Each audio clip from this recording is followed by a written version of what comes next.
საღამომშვიდობის მეგობრებო, მოგესალმებით. მოკლედ, რამოდენიმე საკითხთან დაკავშირებით მინდა გესაუბროთ. დღეს ქართული არმიის დღე არის და პირველ რიგში მე მინდა ყველა ღირსეულ ქართველს მიულოცო, ვინც ღირსეულად ჩაიცვა ქართული შეიარაღებული ძალების ფორმა, ღირსეულად ატარა და ღირსეულად გაიხადა. და ვისაც დღეს აცვია და ღირსეულად მსახურობს ამ უსამართლო ქვეყანაში, ამ დამპალი რეჟიმის ხელში, განსაკუთრებით მძიმედ აისახება ეს ყველაფერი ჯარისკაცებზე და ღმერთმა გაანათლოს ყველა ის, ვინც მისი ხელით ჩაიცვა და ვერ გაიხადა. რასიზმით ესეთ ცუდ პერიოდში მოგვიწია ცხოვრებამ, ამ დამპალ პერიოდში. ყოველთვის წინ ქართული არმიის სარდლები ყოველთვის არიან ან უცხო ქვეყნის ძუკნა აგენტები, როგორიც სალომე ზურაბიშვილი იყო, ან დორბლიანი სააკოვი, ან მოღალატე შევარდნაძე, ან მე ათათურქის საფლავის მკოცნელი ეს დღეს ვინც არის და ან ის, რა ქვია, შემოულაწუნე ის მდიდარი სექსუალური გამოცდილების ადამიანები, რომლებსაც შეიარაღებულ ძალებში ერთი დღე არ უმსახურებიათ და საერთოდ თავდაცვის მინისტრით დაწყებული ეს ელიტა, რომელიც დღეს მივიდა და პატივი მიაგეს გარდაცვლილ სამშობლოს ტერიტორიული მთლიანობისთვის მებრძოლი ბიჭების ხსოვნას და ერთი ამბები როგორც უყვართ, საერთოდ როგორც ჩვევიათ ამათ, ერთი პარადოქსია ყოველთვის, რომ არასდროს არც ერთი ხელისუფლების არათუ პრემიერ-მინისტრი და პრეზიდენტი, არც თავდაცვის მინისტრი და არც ესენი, რა ქვია, ეს პოლიტიკური ელიტას არასდროს არ აქვს სამშობლოსთვის ნამსახურები და არც მათ შვილებს არ აქვს ნამსახურები ქვეყნისთვის და სხვა შვილებს ემიგრაციაში დასდევენ, იქიდან ჩამოდითო და ემსახურეთ ქვეყანას. ამ დამპალ პერიოდში მოგვიწია ცხოვრებამ და გაჭირვებულმა ადამიანმა და რიგითმა პატრიოტმა უნდა იარო, უნდა იომოს, უნდა იბრძოლოს, უნდა თავი დადოს ქვეყნისთვის, გაჭირვებულის შვილმა და რიგითი ადამიანის შვილმა უნდა მოიტანოს ხრებით ეს ქვეყანა, ამ ბინძური პოლიტიკოსების დაშვებული შეცდომები უნდა ასწოროს ქვეყნის შიგნით თუ ქვეყნის გარეთ რიგითმა ადამიანმა და რიგითი ქართველის შვილმა და გაჭირვებული შვილმა ძირითადში საკუთარი სისხლით და ესე ამათი შვილები და ესენი თვითონ ცისფერსისხლიანები არიან და არასდროს ქართული ჯარის ფორმა არ უნდა ეცვათ. სამწუხაროდ ამ უბედურებაში მოგვიწია ცხოვრებამ და მე ახლა გამომვლიან და დამიწყებენ ლაპარაკს, რომ ახლა ბიძინები და ბიძინიჩები როგორ შეიძლება ჯარში იყვნენ და სააკოვიჩები როგორ შეიძლება ჯარში იყვნენ და კობახიძეები და ესენი, მაგრამ არც ალიათ მომავალ დროს სწავლობენ. საერთოდ ძალიან დამპალი პერიოდში გვიწევს ცხოვრება, არ ვიცი,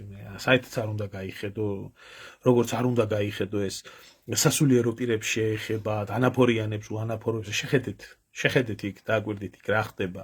ყანდური ჯაღმა იძის და ყანდური შიოს და ამათი სატაშფანდუროთაა ქვეყანა გადაქცეული და ეს რა ქვია, თურმე ის ადამიანი, რომელიც აფხაზეთის ომი იყო თუ 2008 წლის ომი იყო, რომ გადაყვა ყველანაირად სამშობლოს სარწმუნოებას და მეუფე ისაიაზე მაქვს საუბარი, თურმე იმას დიპლომი არ ქონია და შიოლა, რომელიც ჯერ მოსკოვში გულაობდა, მერე საქართველოში გულაობდა და სავსე აქ ესა რა ქვია, ქონება და ეს მოგროვილი და კაი ცხოვრება უყვარს ამ კაცს, კაცო, გაჩვენებთ აგერ ახლა ხვალისთვის გამომზადებ მაგ ფაილებსაც და გაგაცნობთ ერთი მაგის წრეს და მაგის ფსიქოტიპს და ყველაფერს.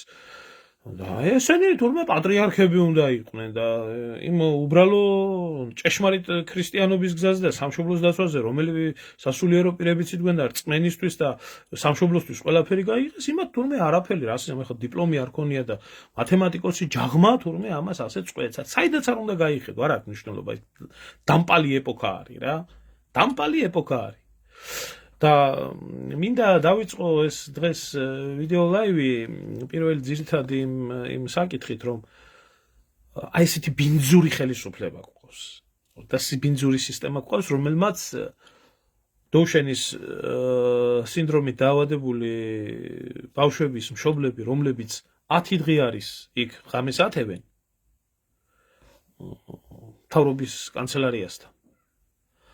რო ვერაფერი ვერ მოუხერხეს თურმე და რო ვერაფერი ვერ იმას უკნეს ახლა ხო 1000 სიბინძურეები ატრიალეს და გამოიყვანეს ეს სამარცხვინო არსება, ეს სამარცხვინო არსება, ეს როგორ მცხვენია, რომ ასეთი თანაქალაქელი მყავს. აი ესეთი ნაძირალა, ესეთი ვირთხა, მით უმეტეს ექიმი. და ვერანა თურმე ყვებიან კაცო ამ გაჭირვებულებს ქვეყანაში აქეთ იქეთ და თურმე ხალხი ამას ვერ ხედავს თურმე და ხალხს დაავიწყდა თურმე ესა ფიცი ჰიპოკრატის და აი ეს ბრტყელი სიტყვებს რაღაცებს ბოდიალობს მინდა უთხრა ჩემს გამომწერებსაც და ვინც ამ ვიდეოს ნახავს მე ფილმი რომელიც გადავიღე დოკუმენტური ფილმი რომელიც ეძღვნება სამედიცინო ემიგრაციას დღეს თბილისის დროით 10 საათზე ხელახლა დაიდება ჩემს YouTube-ის არხზე შემოგბრძანეთ ბატონო და ნახეთ რადგან ძალიან ბევრმა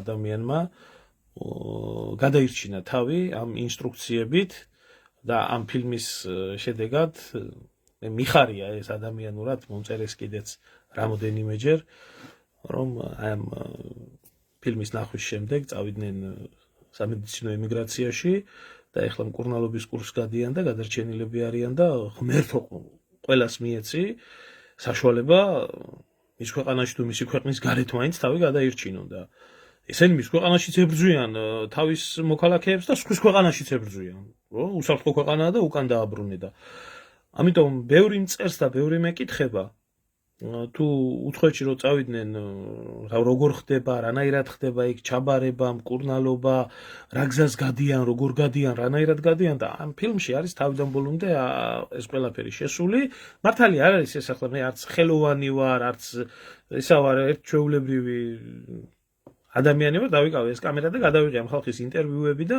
ამოვიღე ფრანგული სამედიცინო დასკვნა რომელიც ეძღვნება საქართველოს სამედიცინო სისტემას და ამის მიხედვით გავაკეთე ყველაფერი ერთი მეორის მიყოლებით და გამოადგება ეს ძალიან ბევრ ადამიანს გამოადგა სიცოცხლე გადაირჩინა და არ ვიცი ხვალზე შეიძლება ამ მშობლებსაც ამ დამპალ სისტემასთან ჭიდილში მოუწიოთ წასვლა ქვეყნიდან თავიანთი შვილების წაყვანა და შვილის სიცოცხლეზე მეტი ძვირფასი მშობლისთვის რა უნდა იყოს ამიტომ დავდევი ეს და ვისაც გაინტერესებდა ვისაც აინტერესება ფიზიკურად ვერ ვახერხებ, ყველას მივწერო, მოვწერო, უთხრა ასე, ისე და აქედან გამომდინარე არის აგერ და შეგიძლიათ მიიღოთ ინსტრუქცია და დანარჩენები დეტალურად შეგიძლიათ გაიაროთ შემდეგ უამრავი ქართველი არის ემიგრაციაში, მაგრამ აზრზე რომ მოხვიდეთ თუ რა ხდება, აი აქ არის და გაიგებთ იმას თუ რატომ იქცევა ხელისუფლება ასე.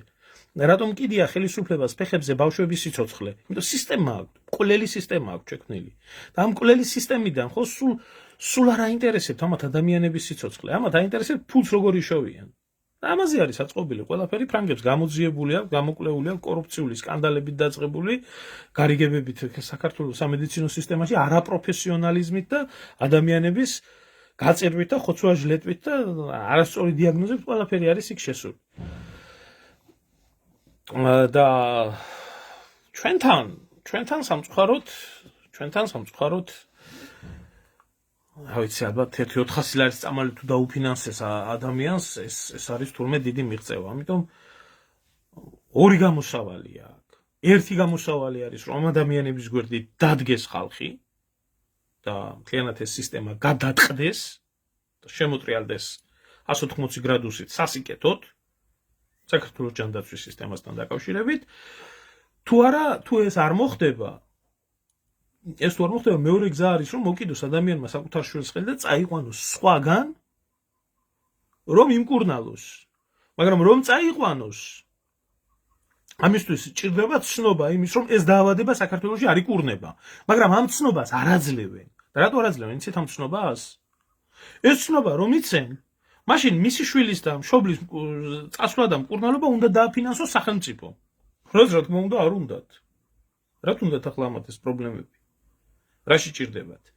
ამიტომ შეუქმნიათ სპეციალური ჯგუფი, ტროლების ჯგუფი, რომელიც ამ ადამიანებს თურმე ისედაც გამწარებულ ადამიანებს, გამწარებულ დედებს კიდე შეურაცხყოფას აყენებენ და 1000 ტალახს ესვრიან და 1000 სიბინძურეს აკეთებენ. აი ეს არის თქვენი ბიძინა, აი ეს არის თქვენი ქართული ოცნება, ეს არის თქვენი უშიშროება, ეს არის თქვენი პარტია. მე როგორ არ უნდა გაგინოთ ხალხი, კი არ უნდა გაგინოთ, უნდა გირტყათ და გაგინოთ და ტყვიაც უნდა დაგაჭედოთ ჩუბში, ასეთ ნაგავი ადამიანები ვინც ახართ და ვინც ამას აკეთებთ. ვინც ამას აკეთებთ.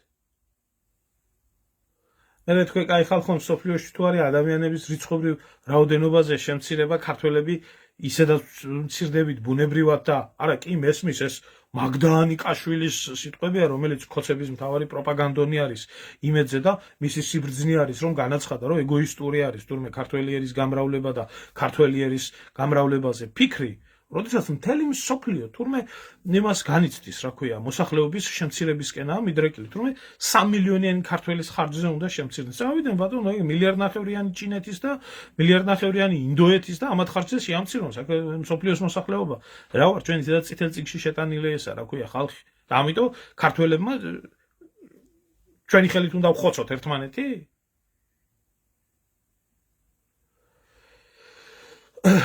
ხოდა ესეც სიბინძურეს აკეთებენ. ამაში აი ასეთ რაღაცა შეეძლევა იმას, რა ქვია, მდინარაძეს გენერალ-მაიორობა. იმიტომ რომ ეს ტროლ სამსახურებს კარგად ხოდავენ და ესე ინტერნეტ განწყობებს ეს მთელი თავიანთი ბინძური შუალი, ქოცების შუალი ატეხილია ახლა ერთი ის და მიდიან და მოდიან და ათრევენ ამ იმგენს რომ თურმე ეს ნაცები, ახლა იმ ბავშვების მშობლები არიან ყველა ნაცები. და რა უნდათ ხელისუფლები და აი თქვენს კართან რო დაიჩოქებს, აი ეს ქოცები რო ხართ, მამალი ქოცები რო ხართ, თქვენს კართან რო დაიჩოქებს. ის კუზიანი აკლემი და დედა რომ მოგეტყნებათ და ფულის რო გექნებათ და საქართველოში ვერ იმკურნალებთ, იმიტომ რაშია საქმე იცით?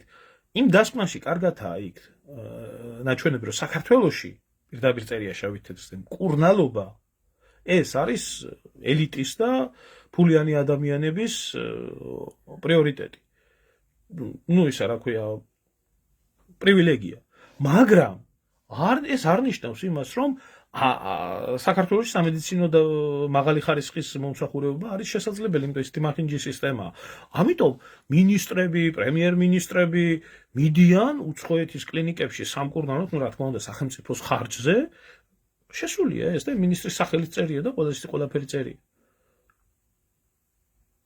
რომ იქ წავიდნენ და ბერლინის კლინიკაში იმკურნალონ და პარიზის კლინიკაში იმკურნალონ და სხვაგან იმკურნალონ და ხალხს ამოძრობია კაცო სული ხალხს რა შეაინტერესებს და თქვენთან რო დაიჩოქებს და თქვენი ოჯახის წევრებთან რო დაიჩოქებს ეს კუზიანი აკლემი დაავადებული რო არის მთელი ქვეყანა იმან არის სიკვდილმა და გაჭირვებამ და ავადმყოფობამ ნაცი და კოცი არ იცის და ჩვეულებრივი ადამიანი ყველას მოგადგებათ აი მე ემატხოვრეთ და მე ემატხოვრეთ და ეღრიჯეთ კოცებს რომ იქნება თქვენ ნაკებ კოცებს იქნება ერთი 50 ლარი 100 ლარი ჩაგირიცხონ იმის რა ქვია ტროლობის ფული უღმერთო და უჯიშო ხალხი რო ხართ საერთოდ არ აინტერესებს არის განსაკუთრებით საპატრიარქოს ყანდურებს არ აინტერესებს იქ კაცო ასობით ბავშვი არის ამ დღეში თუ ის რა შეაინტერესებს რა ჯაღმაიძეს და შიროს ეგეთი რაღაცეები რა და მათ ლოცვები აქვს ახლა ღმერთთან აქვს კავშირი დამყარებული და არ უნდა გაწყდეს ის ღმერთთან დამყარებული კავშირი. ამიტომ აჩვენეთ ამ ხალხს რომ დაჭირდეთ უცხოეთში წასვლა თუ რა გზის გავლა მოუწევთ. ну არის ახლა მესამე გზა დაჭიდე და დაელოდო სიკვდილს და ამოგძრეს სული შენ ქვეყანაში ამ დღეში. და უამრავი გაჭირვებული ადამიანი ლოგინზე მიჯაჭული არის და კაციშვილი ვერც ეხმარება და არ წასვლის საშუალება არ აქვს ეს კიდე ცალკე ტრაგედია და უბედურება. და კიდე ერთი რაღაცაზე მინდოდა ყურადღება გამემახვილებია. ბიჭო, ელემენტარულ კითხვას გისვამთ. ელემენტარულ კითხვას გისვამთ განსაკუთრებით იმ მამალ ქოცებს. და შეგეკითხოთ. თქვენ შობელძაღლებო, ერთი საქმე. აი ყველაფერს ვანებებ თავს. აი ამ 14 წლის მანძილზე რაც მოეთესლეთ. ერთი საქმე რომელიმე მიგიყვანიათ ბოლომდე? არა, დაწყებით დაგიწყიათ. დაწყებით სამართლიანობის აღდგენით დაწყებული, ომის გამოძიებით და კომისიით და ნაცების აკრძალვით გაგრძელებული და ეს დაწყებით ბევრი რაღაცა დაიწყეთ. აი ერთი რაღაცა შენ შემოგივლეთ შემოძმაო ეხლა ზაურ გეტყვი ერთ რაღაც ვინ გითხრა შენ შემოძმაო რომ ოპოზიცია და ხელისუფლება არსებობს ქვეყანაში ვინ გითხრა შენ შემოგივლე ან რატო გონია რომ ოპოზიცია და ხელისუფლება არსებობს ესა ერთი სისტემა პორტირებული ნაცკოცი არის აქეთ იქეთ არის პინგ-პონგი ჩვეულებრივი ვინ გითხრა რომ ოპოზიცია რო იყოს რეალური ოპოზიცია იყოს ამათი ბინძური დანაშაულებების გამომზეურება და ხალხამდემეტება მიტანა მარტივზე მარტივი არის მაგრამ ამას არ აკეთებს ოპოზიცია ეგრეთ წოდებული ოპოზიცია საინტერესებს მარტო რუსთაველის ეგრეთ წოდებული ოპოზიციას გამზირი და ცივილი და კივილი და ჩხავილი და შექმნა იმის ქოცური საქმის გაკეთება რომ აი ეს ხალხი არიან ოპოზიციაში და გამოიყვანენ მიშას და მოვა მიშა შენ ახლა ამას ოპოზიციას თუ ეძახი და თუ ვინმე ფიქრობს რომ ესენი ოპოზიციონერები არიან და შენ თუ გონია რომ ესენი რომ მოვლიან რაიმე კურსს გააგრძელებენ სხვას არა იგივე იმ სამედიცინო სექტორთან დაკავშირებით იგივე იმ სამედიცინო სექტორში კარგად წერია იმ დასკვნაში იმ თავიდან ეს დიადი საქმე აი ეს თუ როგორი უნდა იყოს დღევანდელი მონსტრი სამედიცინო სისტემის 2007 წელს დაიწყო სააკაშვილო და ნაცებმა და 2012 წელს რომ მოვიდნენ და 2013 წელს ეს საშინელება გააგრძელა ქონციონალურმა მოძრაობამ და უფრო მეტი გიბრიდი გახადა უფრო მეტი საშინელი გახადა ვიდრე იყო 2012 წლამდე მერე უკვე ფული დაემატა მერე უკვე კორუფცია დაემატა ვითომ ხალხზე ზრუნვა და აღმოჩნდა ის ვინც ფლობდა ამ კლინიკებს კერძოდ ამ წამლებს ამ დაზღვევებს ერთი ჯიბიდან მეორე ჯიბეში და აგრძელებენ ცხოვრებას ამ ქვეყანას უშველის რა იცი ამ ქვეყანას უშველის გადატრიალება სამხედრო დიქტატურა 5 წელი მაინც გადატრიალება ამათი ყველას დაპატიმრება ნაცკოცის მიყენება კედელთან აღდგენა სამშობლოს ღალატის გამო დახრეტა ერთი მეორის მიყოლება დანიშნო ნორმალური ადამიანების ტრიბუნალის მიხედვით არაფერი არ უშველის სხვა ამ ქვეყანას გამორიცხულია და იმ ეკლესიას კიდე იმ ეკლესიაში შეპარულ გველებს აი ჯაღმაიძის თამადობით მათემატიკოსი როა და თვლა კარგად რო იცის ყანდურივით რუის ურბნისის კრების სამართლის შესაბამისად გაყრა ეკლესიიდან მაშინ გადარჩება და გაიმარჯვებს ქართველი ერი და სხვა შემთხვევაში არ ეშველება ამ ქვეყანას არაფერი ხალხო არაფერი არ ეშველება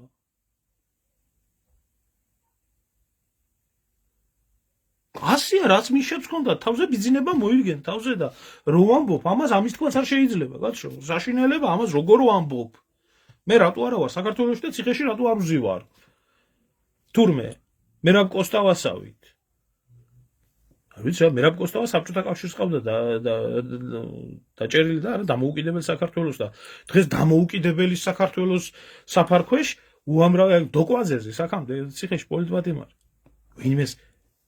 თუ ვინმეს ხმა ამოუღია ვის შერჩენია დამოუკიდებელი საქართველოს სახელით მიჭერდნენ დიდგორობაზეც იმაზეც რა ქვია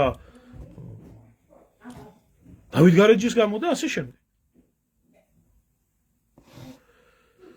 ხო და რაზე მინდოდა ხა უბრალოდ გადამევიდა საუბარი რაზე მინდოდა იცი ერთ რამეზე მოეკიდებიათ ხელი ამ წეულებს ამ ბიზნეს წეულებს და ერთი საქმე მieყვანათ ბოლომდე რატო ამფახლა ამას ეს ყასაბიჩი ხო გახსოვთ ახლა ათლარად რო ხორცს გაყიდიებდო მიდით ერთი მიადექით დადექით რიგი ხალხი ქართველების და იკავეთ 10 ლარი ხელში და გამოვიდეს პრემიერ-მინისტრი და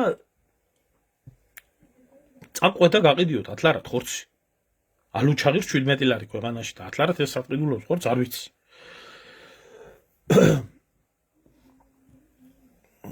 ეს გამოხდა და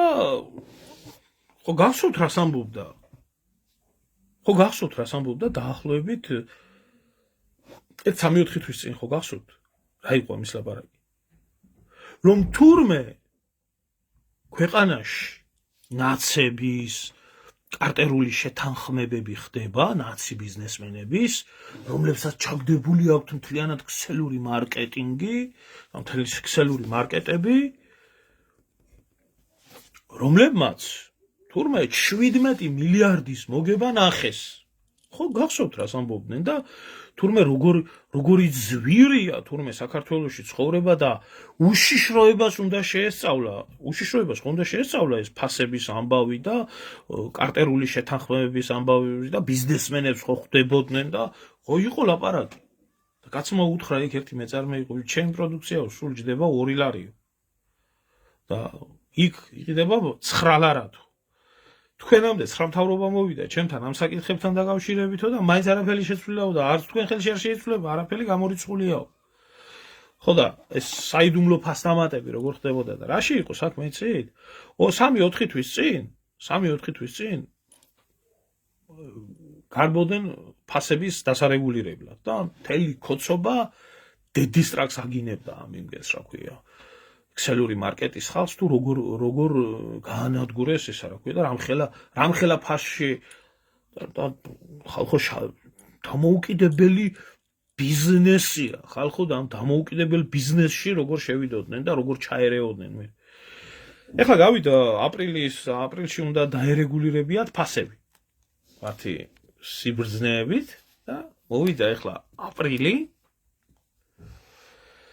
და აპრილის თვეში ეს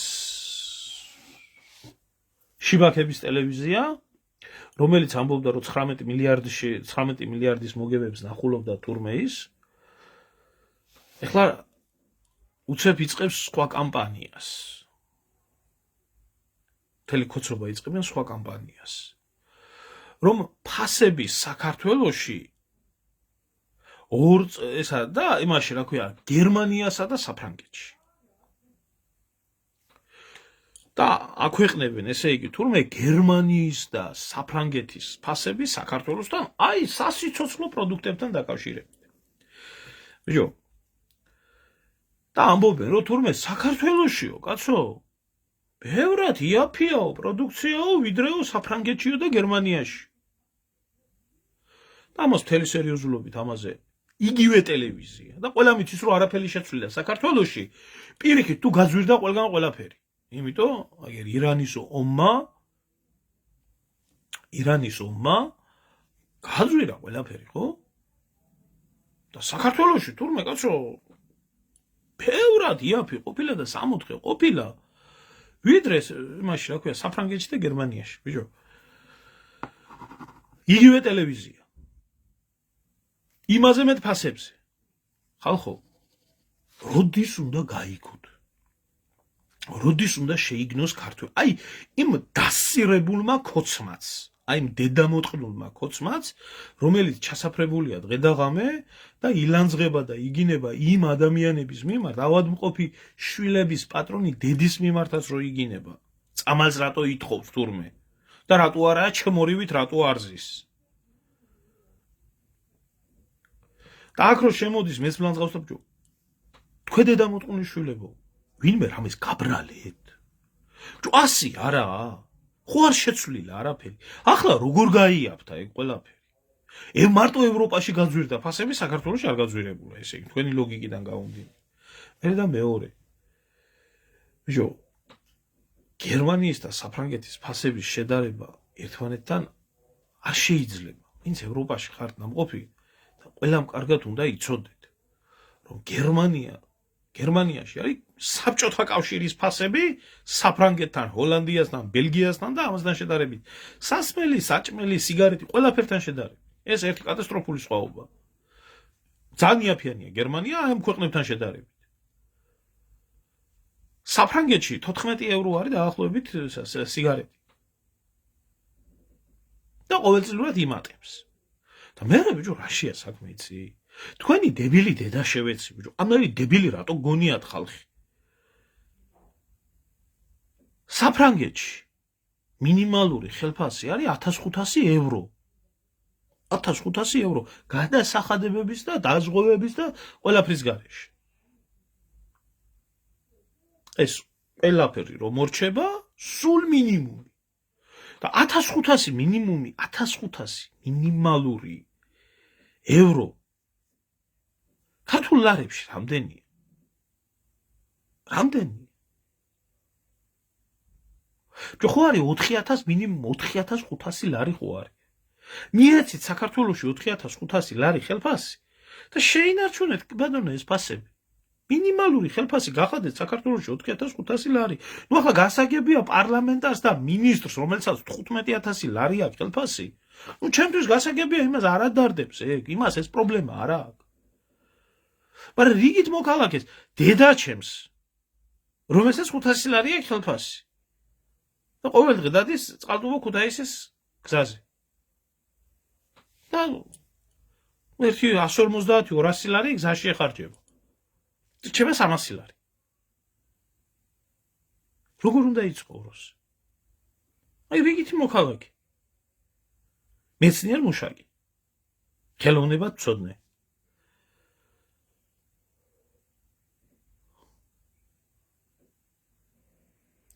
არა ძმა მაგხელა. მე გეუბნები ჩემი ოჯახის წევრს რამხელაც აქვს. ნუ კაი ხო, პენსიონერია და პენსიასაც იღებს ახლა და ვიღაცა გამოუთვლის, რომ პენსიას და ხელფასს იღებს. აი თქვა და არ იღებს, არ იღებს პენსიას პენსიონერი რო არ იყოს. სიტყვაზე. იცხოვრებს ამაზე მინისტრი? ათალარად იყიდით სადმე ხორცს.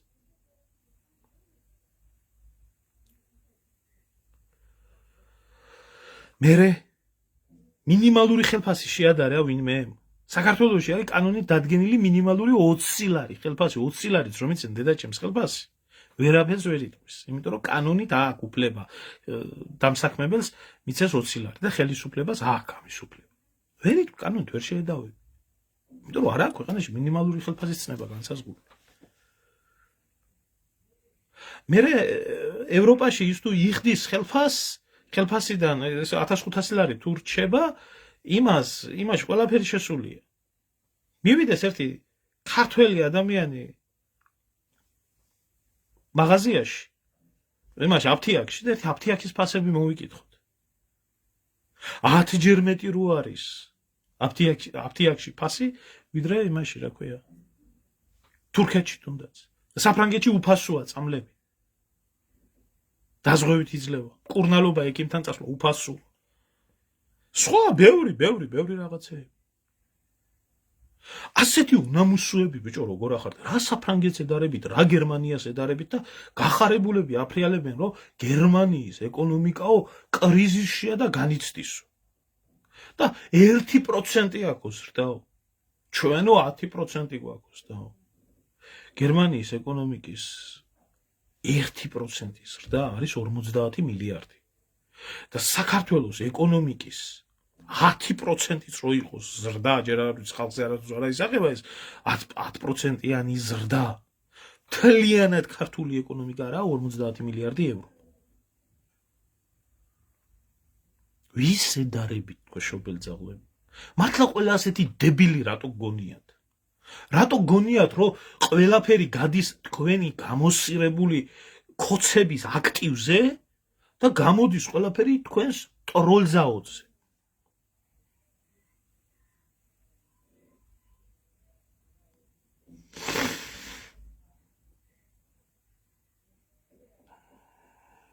აი ელემენტარული მაინტერესებს. აი ბატონო, ახლა ამაშიც ალბათ სადღაც მქონდა ეს აუცილებლად უნდა გაჩვენოთ. ეს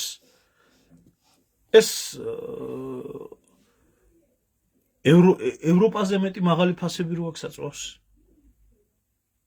ევროპაზე მაღალი ფასები რო აქვს, რა ვქნათ?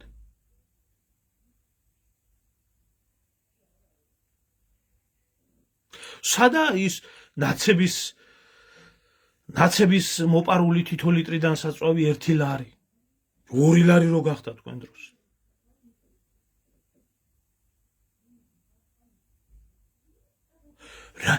რას ითმენს ქართველი ერი? საერთოდ რას ვითმენთ ხალხო? აი ვის ვითმენთ? რას ხალხი დაგვრცინის, შეურაცხყოფას გვაყენებს.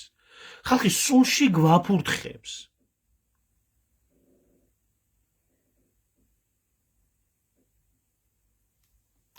არ ვიცი, ჩემო ძმაო, ახლა მე იმ ადამიანს, ვინ ფარავს ფულს შემოსავალს, ახალი მანქანა ყავს სახში, ძველი ყავს, გამომგზავნელი ყავს, ეს არაა ჩემი საქმე. ეს მე არ მაინტერესებს. ეს მისი პირადი ცხოვრებაა და მინახია ხალხი მთელი ცხოვრება წუწუნობს. მაგრამ ძალიან მაგრად ცხოვრობს. ძალიან მაგრად ცხოვრობს. ხა მე საბძლიო რამდენი წუწუნა და წუწურაკი ადამიანი იქნება. მე საუბარი მაქვს სახელმწიფოზე. სახელმწიფოზე, რომელიც ჩემი, შენი, სხვების გადახდილი გადასახადებით არის სისტემა, რომელმაც უნდა გამართოს ეს ყველაფერი დოვლათი გადაანაწილოს, რომ შენ, მე და ჩვენ გქონდეს ადამიანური ცხოვრება. შენ, მე, ჩვენ და დანარჩენებს რო გვაქვს ჯოჯოხეთური ცხოვრება და მარტო ვინც არის ხელისუფლებაში, ვინც არის ბიზნესი მარტო იმათ რო აქვს 1% და 2% რო აქვს გემრიელი ცხოვრება და დაყენებული აქვს ქვეყანაში აპარტეიდი.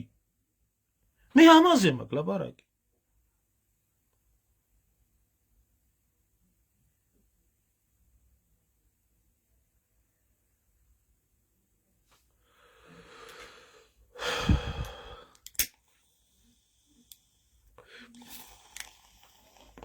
მე კი მესმის ოთო მაგრამ მე ერთ რაღაცას ვიტყვით ახლა მე ახლა სოციუმში რამდენი წუწუნა და რამდენი ვირთხა იქნება ეგ ნაკლებად საიმასკნელია მე საუბარი მაქვს სახელმწიფო სისტემას ხო და რას გეტყვით ხალხო იცი ჯო კურნალობა გინდათ ხელისუფლება თქვენთვის არა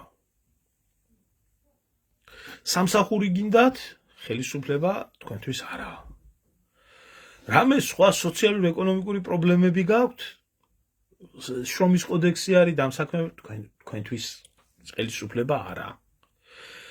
არაფერში არა ეგ ხელისუფლება, ეგ სისტემა თქვენთან. ეს მხოლოდ გართმევთ, მხოლოდ გჯით, მხოლოდ შეზღუდვებს გიწესებთ და მიაქვს საკუთარი კუჭისთვის. არ გაძღა, არც არასდროს არ გაძღება. ხალხო, არც არასდროს არ გაძღება ამათი კუჭი. არასდროს არ გაწყება. ელემენტარულს გეტყვით. აი მას ბოინის ძაღლებით რო აქვს თავი გასივებული. აი მას. ეს გონია ცუდად ცხოვრობდა მანამდე? ცუდად ცხოვრობდა? პირიქით, თავისი კლინიკა ჰქონდა, შემოსავალიც კარგი ჰქონდა, ავტორიტეტიც არ ჰქონდა ქალაქში ცუდი. პირიქით, ექიმი კაცი იყო, ბევრზე შეუულია, ბევრი გადაურჩენია. გაიგო პოლიტიკის გემო. გაიგო პოლიტიკის გემო და 10 მაგი და 100 მაგი მოუნდა. მეტი და მეტი უნდა და ისე გაძღა გაჭირვებულს ვერ ხედავს. ისე გაძღა ავადმყოფს ვერ ხედავს. სხვას უკითხავს. ჰიპოკრატეს ფიცს და თვითონ ავიწყდება, რომ ექიმია. დოსტოევსკის აქ ნათქვა ვინც უპირველეს ყოვლისა არ არის ადამიანის ექიმი ვერაც ვერ გახდება.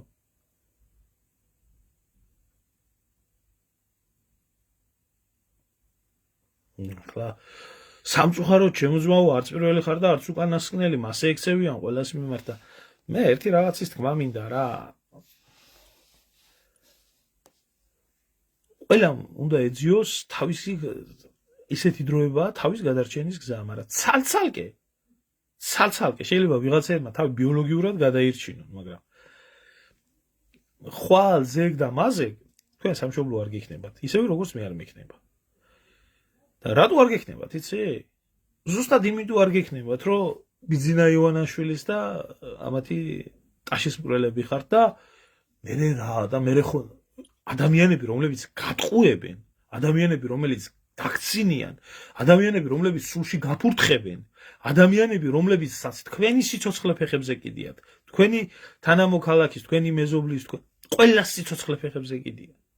დაქცინიან უბრალოდ და თავს გამადლიან ამ ხალხს მიდიხართ და დაშს უკრავთ და თუ ვინმე რაიმე თქვა ამ ხალხზე მიდიხართ და იმ ხალხს აგინებთ ამიტომ არც უნდა ეშველოს ამ ქვეყანას და უნდა იცხოვროს აი ამ ტყუილში ნელ-ნელა საქართველოს აი არაფერი ახალი არ არის იცით აი რამდენიმე შემხვდა და 100%-იანი ვეთანხმები დღემდე ხო ახსოვს ქართულ საზოგადოებას ნანული შევარდნაძის გაკეთებული განცხადება რომ თურმე კარგი მეოჯახე ქალბატონი 8 ლარ პენსიას თვიდან თვემდე იკმარებდა შევარდნაძის დროს. ხო გახსოვდეს ხო ყველას ახსოვს. ის პერიოდი ვისაც ახსოვს და დამკვიდრებული ტერმინი იყო. რომ ასე თქვა, ნუ უნდა იკმაროს ხალხმა 8 ლარი პენსია, კაი მეოჯახე ჭკვიანმა ქალმა.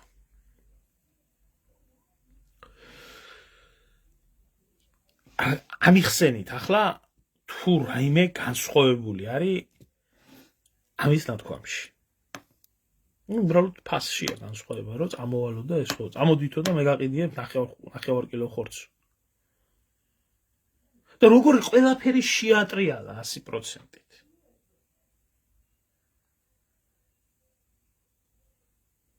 ეხლა როგორ შეიძლება უჭო ესენი ქართველები იყვნენ? როგორ შეიძლება ეს? აი წილოსან სადაა ნინო წილოსანი, სადა ეს ძუკნა ეს გათახსირებული ძუკნა სად არის? გააჩუმეთ ეს დედამოტყნული ქალი მაინც გააჩუმეთ. ჩვენ ჯადოსნური ჯოხი კი არა გვაქვს რომ გადავარტყათ და გადმოვარტყათ.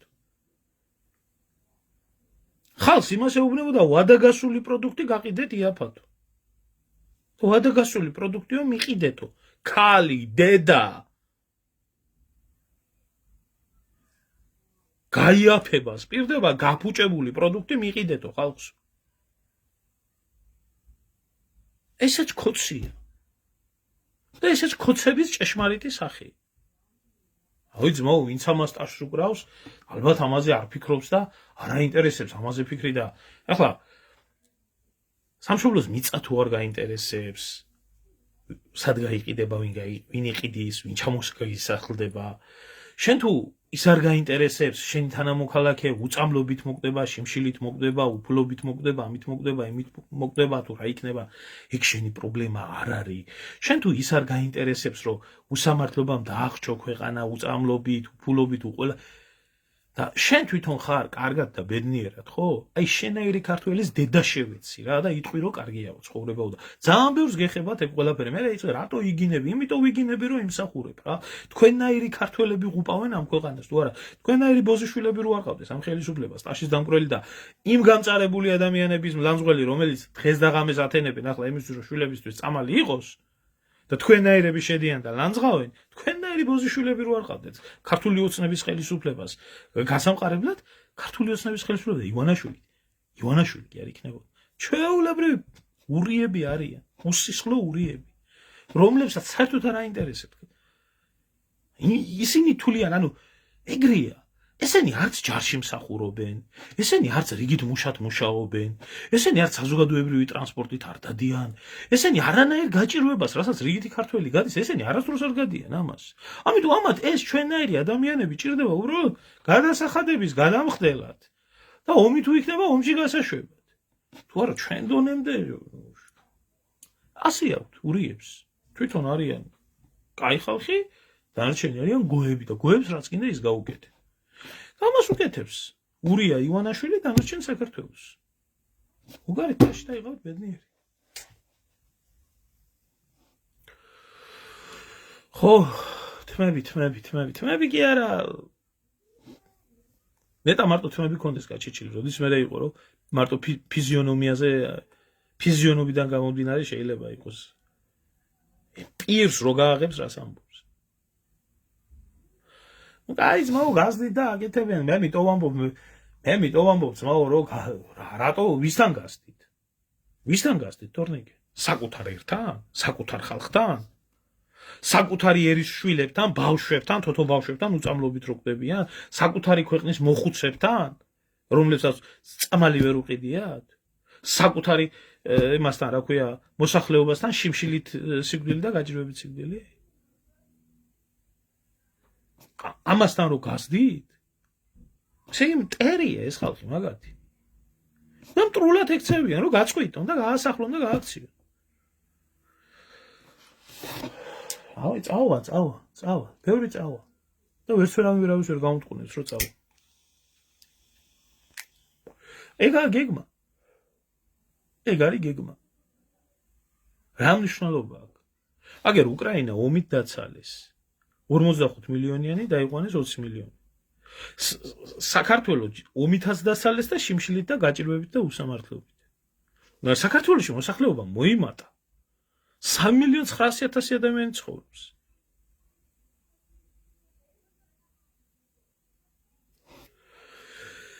რა შემო კარგება, დაგემშვიდობებით რა, ძალიან გული მწყდება რა. ძალიან გული მწყდება, მე თან რა იცი ამ ხალხზე ლაპარაკობ. მასაზე ლაპარაკობ ამ ხალხს ისე აქვს ტვინი გამორეცხილი. ისე აქვს ტვინი გამორეცხილი, რომ ეუბნები, მისდას ასიკეთოთ ეუბნები და შემოვა და შენ დაგიწყებს ლანძღვაგინებას. აი ეგეთი დასირებული ნაგვის შეკრაში და ასეთი დასირებული ნაგვის ჩამოყალიბებაში მისცეს გენერალ-ლეიტენანტობა, იმას რა ქვია. აი ბოზიშვილი მდინარაძის, თუ გენერალ-მაიორობა გაცრავად. ესა ცხოვრება. და ამ დროს ჩვენი ღვთითკურთხეული შიო საერთოდ რა შეაინტერესებს ესეთი რაღაცეები და ჩაღმაიძეს რა შეაინტერესებს საერთოდ ეგეთი რაღაცეები, პირიქით ხელისუფლებისადმი ლოიალურად განწყობილი და ღმერთმა დალოცოს ბიძინა ივანაშვილი და აქეთ ბიძინა ივანაშვილმა და ქოცებმა შიო იყოს იმათ და ესე რა. ახია, ქართველებო, ახია ჩვენზე ყველაფერი, ახია, იმიტომ ახია რომ აი ესე მივენდეთ ასე გვერდში დაუდექით, ასე მოვიტყუეთ თავი და ეხლა კიდე ვიტყუეთ თავს დღესაც. და ვინც არ იტყუებს თავს, ვიგოდა აქ და ვიგოდნიკია. ამ სისტემიდან ვიგოდა აქ და ზოლფეხებზე კიდია ის. ადრე თუ მართლა მოტყუდა ხალხი, ახლა ბოზიშვილები დარჩა. ეხლა ამათი ყუბახიძის ფანატები და ამათი ფანატები ვინც არიან, შეგნებული ბოზიშვილები არის. რომლებიც უწამლობით გამწარებულ მშობლების დედებს აი ესეთ სიბინძურეებს უწყობენ. აი პოტროლზაუდები აქვს შექმნილი და აი ამას აპრავებენ. აიც მოუყვეთ, მაგიმარჯვეთ რა. აბა თქვენ იცით. დღეში სამჯერ ილოცეთ ბიზნესთან და უფრო და უფრო მეტ დიდი შედეგი ექნება თქვენს ლოცვას. აბა თქვენ იცით.